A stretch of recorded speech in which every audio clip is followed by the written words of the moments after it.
बिस्मिल्लाहिर्रहमानिर्रहीम, अस्सलाम वालेकुम। मैं हूं मखदूम शहाबुद्दीन। 1 जुलाई 2025।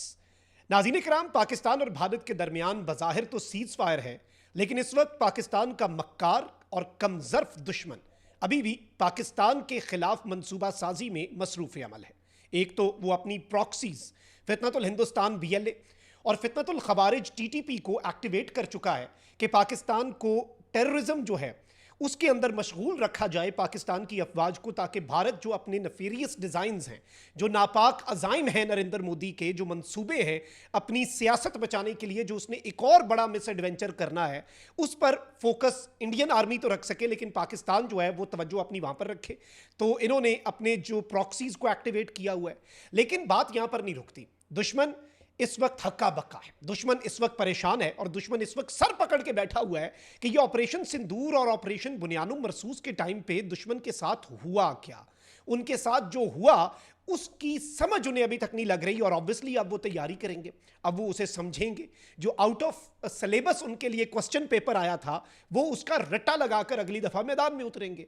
अब ये अलग बात है कि पाकिस्तान अगली मरतबा जो पर्चा है वो सेम तो नहीं लाएगा। पाकिस्तान अगली मरतबा इन्हें बहुत बड़ा सरप्राइज देगा, क्वेश्चन पेपर डिफरेंट होगा और इंशाल्लाह अगली मरतबा भी इनका एडवेंचर मिस एडवेंचर में तब्दील होगा। लेकिन अब बहुत कुछ भारतीय साइड पर हो रहा है। जो भारत का नया रॉ का चीफ है पराग जैन, वो उसे पाकिस्तान एक्सपर्ट कह रहा है इंडियन मीडिया। वो आर्टिकल 370 जो मकबूजा वादी का स्टेटस है वो तब्दील करने का मास्टरमाइंड था ये आदमी। इसके साथ ही साथ ये जो शख्स है, ये ऑपरेशन बालाकोट जो था वो भी और ऑपरेशन सिंदूर भी इसका मास्टरमाइंड भी रहा है। ये पाकिस्तान डेस्क का रॉ में इंचार्ज रहा है और अब ये रॉ का चीफ बन गया है कल से। तो अब ये इसी जानिब एक क्लियर इंडिकेशन है कि भाई इंडिया कुछ बहुत बड़ी मंसूबा साजी कर रहा है और इंडिया जो है वो अब की बार जो करेगा वो कुछ बड़ा करेगा। वो नरेंद्र मोदी जो अपनी जरा सी सियासत बचाने के लिए, थोड़ी सी सियासत अपनी बचाने के लिए, वो नरेंद्र मोदी जो जंगें छेड़ सकता है, दो एटमी मुल्कों को एक दूसरे के मद्दे मुकाबिल ला सकता है ना, वो नरेंद्र मोदी जो है वो अपनी मुकम्मल सियासत जिसका बेड़ा गर्क कर दिया ऑपरेशन बुनियानुम मरसूस ने, उसे बचाने के लिए कुछ ना कुछ तो करेगा, कोई एडवेंचर तो ये आदमी करेगा। लेकिन अब पाकिस्तान जो है वो भी मुकम्मल तौर पे तैयार है। और याद रखिएगा, जो असल चीज़ है वो साइबर वॉरफेयर है।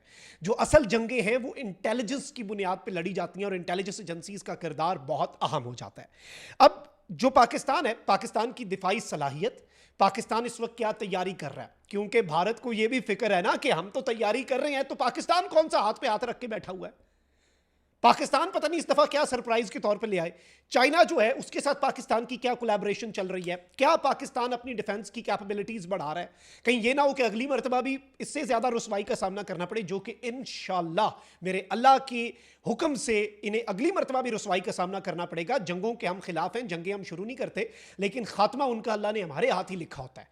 तो अब भारत जो है वो पाकिस्तान पर एक बहुत बड़े तरीके से हमलावर हो रहा है और ये जो टाइम इंडिया तैयारी के लिए इस्तेमाल कर रहा है, इसमें जो पाकिस्तान के दिफाई तज्जियाकार हैं उनके जरिए फौजी राज निकलवाने की एक कोशिश हो रही है। जो डिफेंस सीक्रेट्स हैं, ये इंपॉर्टेंट चीज है जो कि पूरा गेम प्लान तब्दील करती है। अब ये कर क्या रहे हैं नाज़रीन इकराम, बड़े सटल तरीके से, क्योंकि पाकिस्तान से इंफॉर्मेशन निकालना इतना आसान तो है नहीं।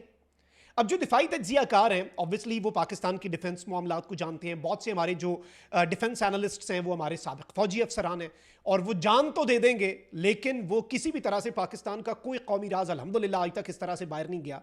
तो अब वो एक डिफरेंट तरीका अपना रहे हैं।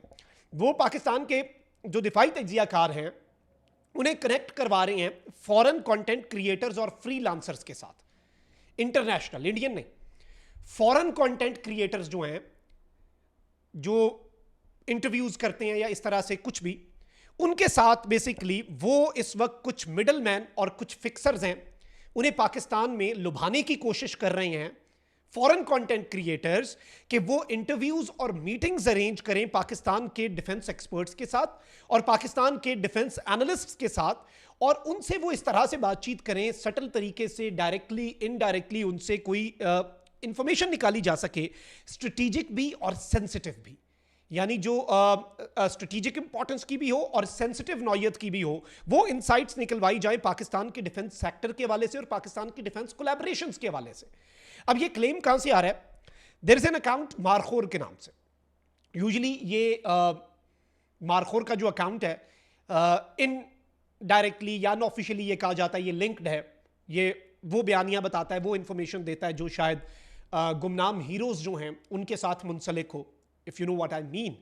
तो अब इन्होंने ये कहा है और ये एक बहुत बड़ा क्लेम किया है कि मारखोर ने एक ऐसे इंडिविजुअल की कोशिशें जो हैं उन्हें आइडेंटिफाई किया है और उनका सद्देबाब किया मारखोर की तरफ से। मारखोर आपको पता है पाकिस्तान का कौमी जानवर भी है और ये रॉ इंसेक्ट्स खाता है।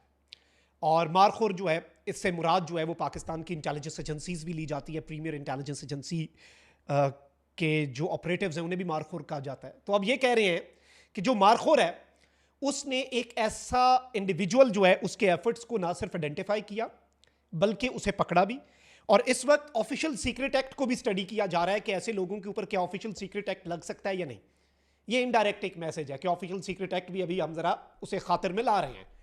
अब यहां से आप अंदाजा करें, इससे पहले भी ये चीजें आई कि पाकिस्तान के जो गवर्नमेंट मुलाजमीन है और वो भी ये साइबर वॉरफेयर है, इसमें एक तो साइबर अवेयरनेस की बहुत ज्यादा जरूरत है लेकिन वो हैकिंग के जुमरे में आ जाता है। ये तो डायरेक्टली इनडायरेक्टली कोई बात ऐसी कर दी, घुमा फिरा के ले आए और फॉरेन यूट्यूबर्स को, फॉरेन कंटेंट क्रिएटर्स को, फॉरेन जो फ्रीलांस जर्नलिस्ट्स हैं उन्हें यूज किया जा रहा है कि पाकिस्तान की जो दिफाई तनसीबात हैं उनके हवाले से पाकिस्तान की डिफेंस कैपेबिलिटीज।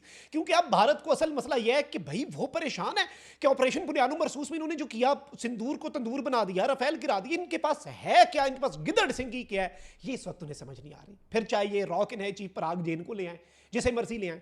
और ये कोशिश भी अब ये बताया जा रहा है कि नाकाम बना दी गई अल्हम्दुलिल्लाह। ये इंफॉर्मेशन जो होती है ना, ये सबसे कीमती होती है। आपका प्लान दुश्मन को पता लग गया, आप कहां के रहे, कहीं के नहीं रहे।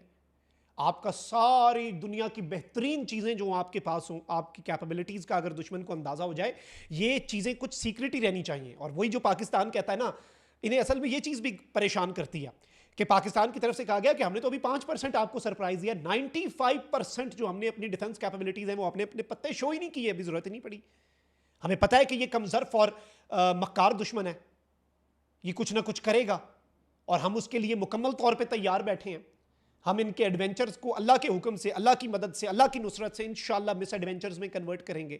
हमारी टेरिटोरियल इंटेग्रिटी, हमारी सॉवरेनिटी के साथ अगर कोई ये छेड़छाड़ करने की कोशिश करेंगे तो इनका मुंह तोड़ा जाएगा, जो बाजू उठेगा वो बाजू तोड़ा जाएगा, मरोड़ा जाएगा, इन्हें वापस पकड़ा दिया जाएगा तोड़ के।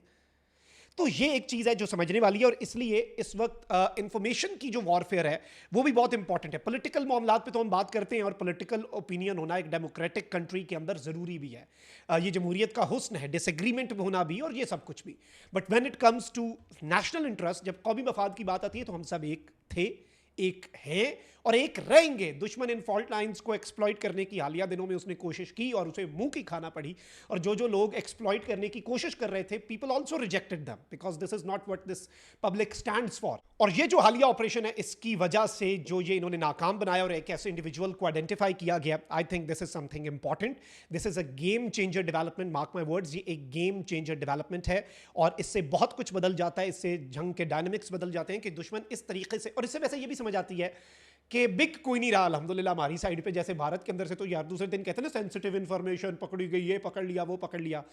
ये अब इनडायरेक्टली इन्फॉर्मेशन निकालने की कोशिश कर रहे थे कुछ मिडल मैन जो हैं, उन्हें इस्तेमाल करके। तो ये यहाँ से भी नाकाम हुए हैं, इन्हें नाकाम ही होना पड़ेगा और हमेशा नाकामी जो है वो इनका मुकद्दर ठहरेगी, क्योंकि इनकी नीयत दुरुस्त नहीं है और क्योंकि ये सिर्फ और सिर्फ अपने पॉलिटिकल गेम्स के लिए दो न्यूक्लियर स्टेट्स जो हैं उन्हें जंग के दाने पर लाते हैं, लेकिन हर मरतबा ये मुंह की खाते हैं, गंदे होते हैं और फिर बैठ जाते हैं अपने जख्म चाटने और फिर दोबारा से हमलावर होते हैं। पिछली दफ़ा 5 साल लगाए, इस दफ़ा कहा जा रहा है कि नरेंद्र मोदी अपनी सियासत बचाने के लिए चंद महीने लगाएगा, दोबारा से अटैक करने के लिए करे। हम भी तैयार हैं। अल्लाह निगहबान, पाकिस्तान जिंदाबाद।